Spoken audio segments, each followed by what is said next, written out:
going to talk about chipping today, and chipping I think is one of the most important skills that we can have in golf because it's something that we're always going to have to do. I know a lot of very good players who really struggle to chip, so it's not something that we can overlook. What we're going to talk about today is the first and most fundamental thing in chipping is perfect contact, good solid contact all the time. And one of the simplest ways that we can do this, I'm going to show you two different things that you can do at home. Is one, you can use a line on the ground. A lot of times with my students I'll actually take some turf paint and paint a line, or we can just take two golf balls and imagine that there's a line that connects the two, or the ball that you're hitting would be in between these two.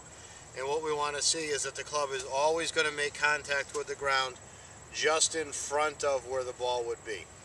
So if I were to make some chips, I'm going to make sure the club is always landing on the ground just in front of where the ball would be. The setup is pretty basic. I'm going to put about 60% of the weight on my front foot. I'm going to have the ball just slightly behind my sternum. The motion, again, very simple. There's a little bit of wrist hinge on the way back, and we're not going to unhinge that over here. So if I get to this point in my backswing, you can see the angle between my right forearm and the shaft of the club.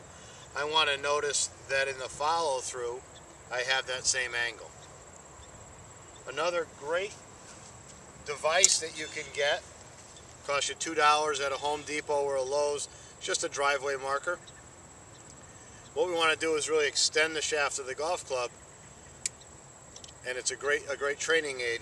If I do it correctly, a little bit of hinge on the way back, and I go through, I don't even notice that that's there.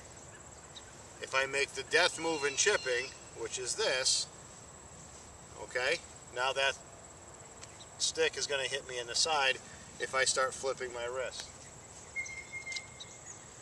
Flipping the wrist or scooping is the worst thing that we can do in chipping, and unfortunately I see too much of it.